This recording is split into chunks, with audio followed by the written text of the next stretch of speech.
What is going on, guys? Today I'm going to share with you how to make $600 in a single day. If you ain't beefing about the money, then what's the problem? Welcome back to the channel, guys. Paul James here. And like the title of the video says, I'm going to share with you how to make $600 in a single day. So if you're excited for that, do me a favor and smash that like button for me right now. Also, if you're new here, I do a lot of step-by-step tutorials just like this one that I'm about to break down for you today. And if you're into anything like that, you should drop below the video, hit the subscribe button, and after you subscribe, if you want to drop a comment on the video saying I've subscribed, I will actually go back through the comment section. I will read your comment and then I will reply back to you, welcoming you to the channel because I am just so excited that you're here with us today. All right, so quickly before we get into the video today, I did want to give a big congratulations to the winner of the last giveaway right here. Congratulations, send me a message here on YouTube. My team will verify that it's actually you, and then we'll go ahead and send you a free copy of my best-selling book. So I'm using my webcam today, and I hope that I've got the quality figured out a little bit better than it was in the past. I'm using the Logitech C922, and in the past I had it hooked up to Camtasia, which I used to record my videos. I know a lot of you guys were curious about that. That's what I use for these screencast type videos. I use Camtasia. But the problem is, for some reason, it was downgrading the quality of my webcam. So I'm trying to record the webcam video separately and then the screencast video separately, which hopefully is going to end up with a little bit better quality picture without me having to break out my DSLR camera, because I wanted to get this tutorial out for you fairly quickly so that you guys could see what's going on here. So I have a client I'm designing a website for, and he's paying me $600 to design this website. And one of the things that we want to do for him is he's interested in having a form that looks something like this appear on his site. He does bookings, he's a tour agent, and he wants to be able to collect payments from his website and basically have a form set up so that people can input like what time they want to be picked up at the airport at. So we're going to try and replicate this form because this is one of the main features of the website. And I want you guys to see that as part of an entrepreneur, part of the things that we do on a day-to-day basis is solve problems. And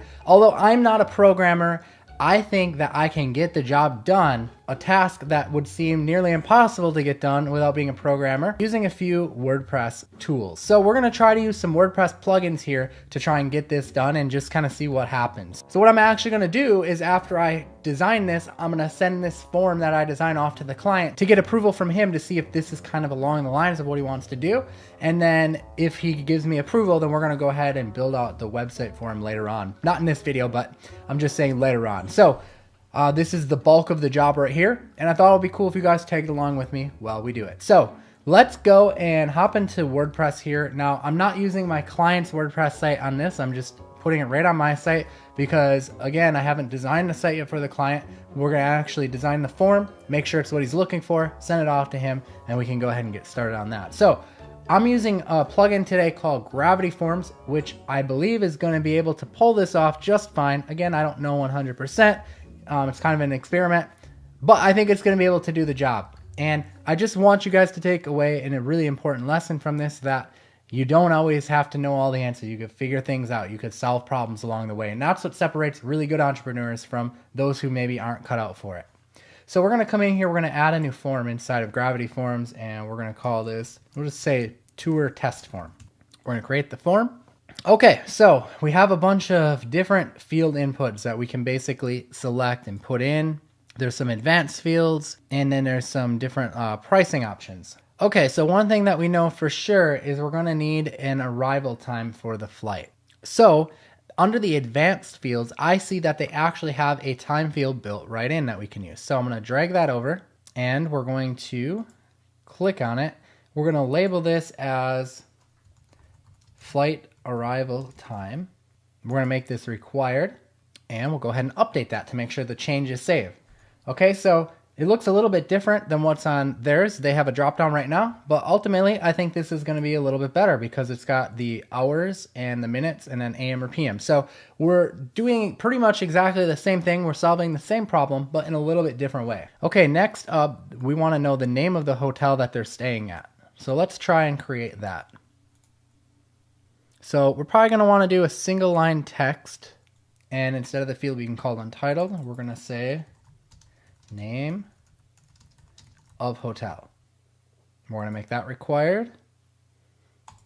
We'll do a maximum characters on this one too, maybe 150 characters, because we don't want people coming in and like typing too much information in it. We think 150 characters, that should be plenty of room to put in the name of the hotel. All right, so let's update that. Okay, next up, we want to know the number of people. So their form says the number of people. Let's go ahead and see if we can find something to accommodate that. So they use a drop-down. I'll go ahead and use a drop-down as well. So we're going to title this something. We'll say how many people, question mark. And we're going to do a bulk ad.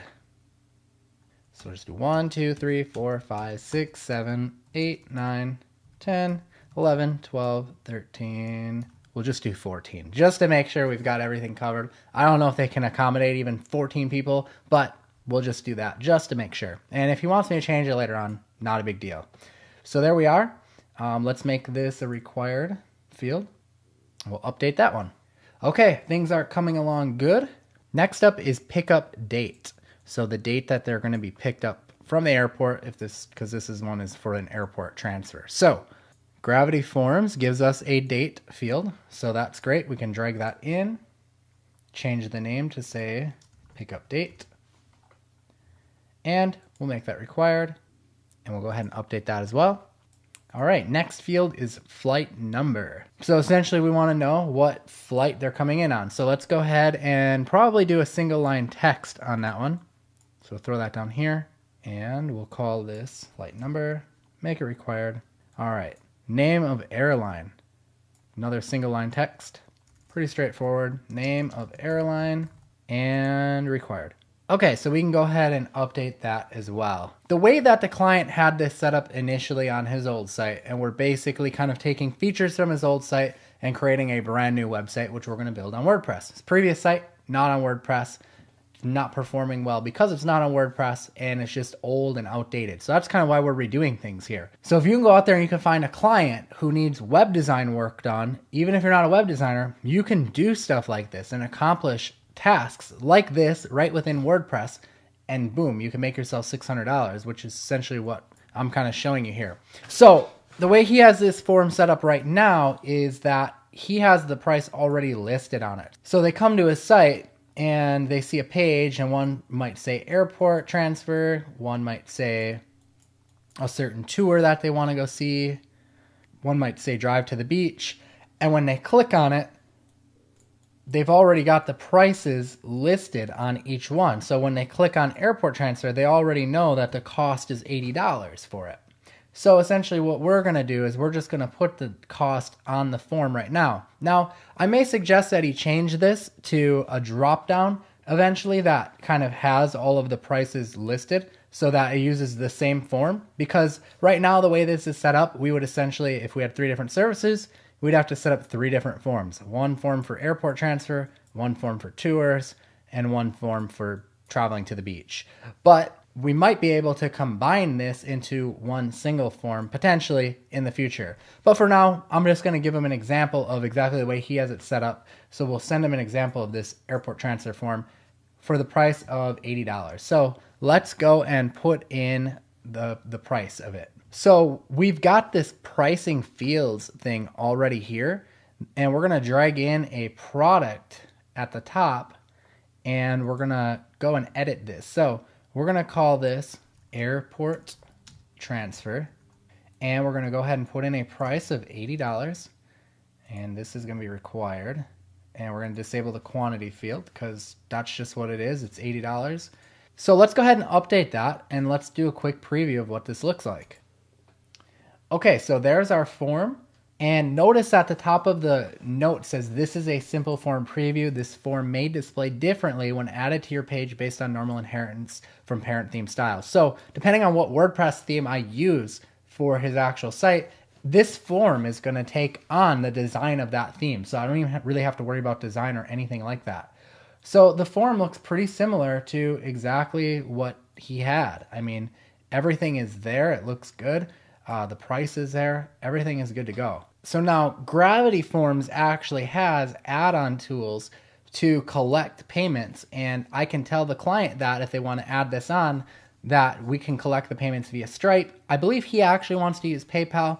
And basically that'll allow us to collect this money after they fill this out for the $80 and have it go either straight into his PayPal account or straight into his Stripe account.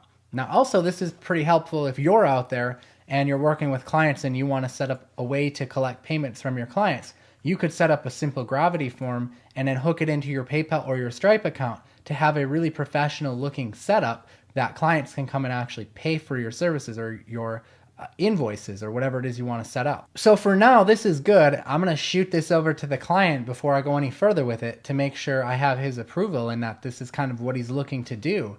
And once I get his approval, then I can go ahead and I can collect the $600 that I want to bill him for building the website. We already agreed on the price. Everything's kind of set in stone. But I did tell him that I wanted to get his approval on this form first because this was the one problem or challenge that I thought might come from this website. I wanted to see if we could actually duplicate what he had using Gravity forms. And I think we did a pretty good job. I think that pretty much covers everything. So if you're out there and you're thinking, hey, I want to make $600 today, or I want to make some money today, you should go out there and you should look for some web design clients who are interested in having websites developed and set them up on WordPress. I mean, even if they have something more complex like this form, there's ways to pull it off on WordPress, and I hope that I've shown you that today in this video and that you've gotten some value out of it. If you enjoyed this video, do me a favor and hit the like button. Don't forget to subscribe below and have notifications turned on. But until next time, guys, I'll see you in the next video. I am Paul James. Peace out.